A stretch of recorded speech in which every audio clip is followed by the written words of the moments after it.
Yo, selamat datang di Freaks Channel. Kali ini Mimin akan membahas semangat Jujutsu Kaisen pada chapter terbaru, chapter 162. Oke, langsung saja.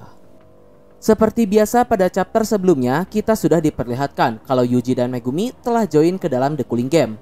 Megumi dan Yuji juga masuk ke dalam barrier koloni Tokyo nomor 1, mengincar Higuruma Hiromi, sang pemilik 100 poin. Tapi sayangnya ketika mereka berdua masuk ke dalam koloni, Megumi dan Yuji dibuat terpisah karena aturan yang ada di dalam koloni tersebut. Sesampainya Yuji dan Megumi di dalam koloni, mereka berdua pun langsung menjadi target dan dihadang oleh para player yang ada di sana. Dan chapter pun diakhiri dengan Megumi dan Yuji yang berhasil mengatasi halangan mereka masing-masing. Oke, masuk pada chapter terbaru. Di sini melanjutkan dari chapter sebelumnya. Setelah Yuji berhasil mengalahkan Hanyu, seorang pria tua bernama Haba yang merupakan rekan Hanyu kemudian datang menyerang Yuji. Di sini kemampuan Haba sendiri terlihat kalau dirinya dapat merubah rambut miliknya menjadi semacam baling-baling, dan tentu dengan hal tersebut dirinya pun juga bisa terbang. Lalu terlepas dari itu, pertarungan pun langsung pecah. Di sini walaupun Haba bisa terbang-terbang, namun Yuji dengan pengalaman, kekuatan fisik, dan kontrol energi kutukannya yang sudah sangat baik, dirinya dapat melompat dari gedung ke gedung hingga menjangkau Haba dan menyerangnya. Bahkan di sini Haba pun dibuat kaget dengan kekuatan fisik yang dimiliki oleh Yuji. Tapi meskipun begitu, Haba masih dapat melawan dan kembali terbang ke atas. Di sini Yuji pun cukup dibuat kesulitan jika harus mengejar dan menyerangnya di atas sana. Sampai akhirnya Yuji pun berniat memancing Haba masuk ke dalam gedung sehingga penggunaan tekniknya akan menjadi terbatas. Karena menurut Yuji, satu-satunya cara Haba menyerang adalah dengan menggunakan baling-baling yang ada di kepalanya itu. Di sisi lain melihat Yuji berlari ke dalam gedung, Haba pun juga langsung mengetahui apa yang dipikirkan dan direncanakan oleh Yuji. Yang mana di sini Haba bergumam kalau kekuatan dari baling-baling miliknya itu dapat bertambah kuat dan cepat hingga mampu untuk memotong bangunan sekalipun. Dan yap, benar saja Haba pun langsung menerobos ke tempat Yuji bersembunyi. Di luar dugaan, di sini Yuji pun justru balik dipojokkan oleh Haba. Tapi tentu saja dukun amatir seperti Haba tidak bisa dibandingkan dengan Yuji. Walaupun dirinya terpojok, berhubung Yuji menyadari sesuatu, ia pun berniat balik menyerang Haba. Jadi di sini karena pertarungannya dengan Hanyu, Yuji menyadari ketika Hanyu menyerang Yuji dan menabrakkan diri mereka pada bangunan, Hanyu tidak apa-apa. Tapi di sisi lain Hanyu sendiri tumbang hanya karena lemparan batu kecil dari Yuji pada perutnya.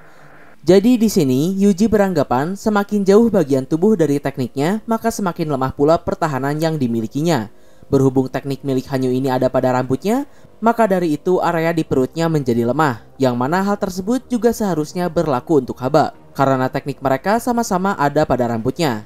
Namun karena di sini Yuji tak memiliki ruang untuk menyerang bagian tubuhnya, ia pun mau tidak mau harus menyerang bagian kepalanya, yang tentu seharusnya adalah bagian paling keras. Tapi di saat yang sama, Yuji juga beranggapan seberapa keras pun kepalanya, tapi kepala tetaplah letak kelemahan semua orang. Dan yap, berikutnya benturan pun terjadi.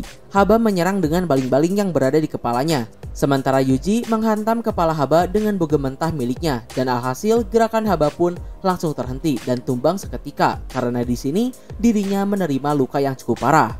Tapi sebelum Haba kehilangan kesadarannya, ia sempat berkata kalau tangan Yuji setidaknya pasti hancur karena hantaman tadi.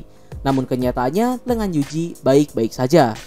Ya, tentu shaman yang sudah penuh pengalaman dan teknik seperti Yuji tak bisa dibandingkan dengan orang yang baru saja membangkitkan teknik kutukannya. Yang artinya Yuji bukanlah shaman yang bisa dilawan oleh orang sembarangan.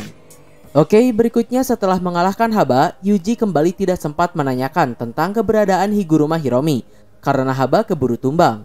Tapi ada seorang pria yang mendengar pertanyaan Yuji dan kemudian menjawab kalau ia mengetahuinya. Dan yap, orang tersebut adalah Amai, orang yang pada chapter sebelumnya bilang kalau ia mengenal Yuji. Tapi di sini meskipun begitu, Yuji justru tidak mengenal Amai. Dan Amai pun kemudian memanggil Yuji dengan julukannya di sekolah lamanya dahulu, yaitu Sang Harimau dari Barat. Dan kemudian Yuji pun menyadari kalau Amai adalah salah satu teman sekolahnya dahulu. Selanjutnya kali ini adegan pun menyorot pada Megumi. Di sini adegan dibuka dengan Megumi yang cukup terkejut karena Remi bukanlah penyihir dari masa lalu. Dengan fakta kalau sebelumnya Remi sempat menyerang Megumi, jadi Megumi mengira kalau Remi adalah penyihir dari masa lalu. Perlu diingat di sini Megumi beranggapan kalau para penduduk biasa yang baru saja membangkitkan teknik kutukan mereka seharusnya tak akan ikut saling membunuh dan bersembunyi saja. Tapi kemudian anggapan Megumi tersebut pun dipatahkan oleh Remi. Karena Remy berkata memang para non-player yang sejak awal berada di dalam koloni semuanya telah meninggalkan tempat tersebut. Namun untuk para player yang sejak awal berada di dalam koloni, mereka ini sudah 12 hari berpartisipasi dan bertarung di dalam The Cooling Game ini, yang mana salah satu dari orang-orang tersebut adalah Remy.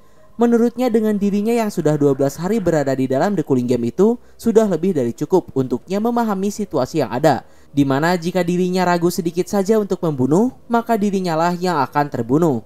Untuk kalian yang bingung kenapa ada player yang sejak awal berada di dalam koloni, player tersebut adalah orang-orang yang membangkitkan teknik kutukan mereka karena ulah Kenjaku sebelumnya. Contohnya adalah Remy. Sedangkan untuk player yang berada di luar koloni dan harus mengikuti peraturan nomor 1, contohnya adalah Tsukimi, kakak dari Megumi. Sedangkan untuk Megumi dan kawan-kawan, karena mereka ini sejak awal memiliki teknik kutukan sendiri dan bukan karena ulah Kenjaku, maka dari itu mereka tidak terikat dengan The Cooling Game.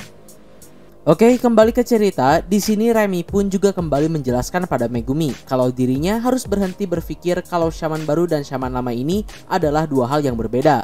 Karena nyatanya selama berjalannya The Cooling Game, para Shaman amatir yang baru mendapatkan kekuatannya pun juga bertambah kuat dengan kekuatan dan cara mereka masing-masing. Yang tentu salah satu contohnya adalah Higuruma Hiromi.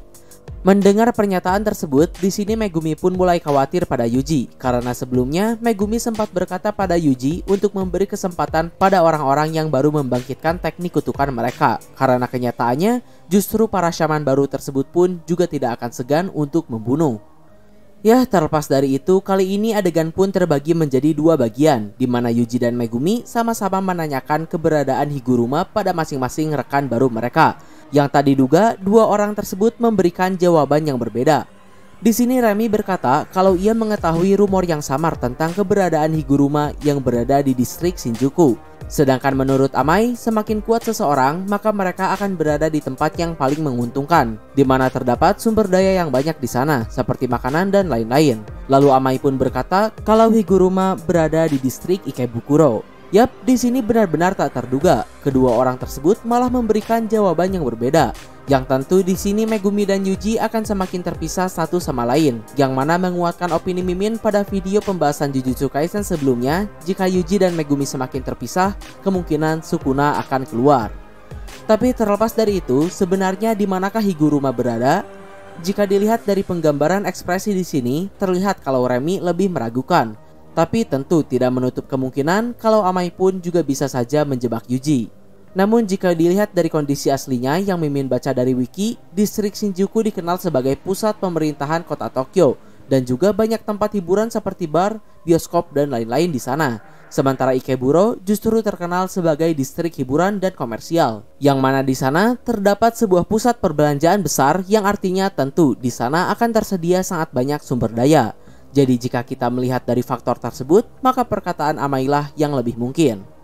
Nah, lalu mengapa Remy mengarahkan Megumi ke Shinjuku? Apakah Remy memang hanya memiliki informasi yang salah atau ia memang merencanakan sesuatu? Dan terkait dengan hal itu, chapter ini pun diakhiri dengan adegan yang menyorot pada seorang pria dengan setumpuk kertas berada di dekatnya, sembari berkata, kapan mereka akan membawakan mangsanya lagi? Yang kemungkinan menurut Mimin, Remy berniat membawa Megumi pada orang tersebut. Dengan informasi kalau pria misterius itu berada di Shinjuku, salah satu tempat yang bisa dibilang juga memiliki sumber daya yang banyak, seharusnya pria yang satu ini memiliki kemampuan yang berbahaya. Jadi siapakah yang berbohong di sini? Apakah Remy atau justru malah Amai? Dan lalu kekuatan macam apa yang dimiliki pria misterius tersebut? Ya, kita tunggu saja kelanjutannya di chapter yang akan datang.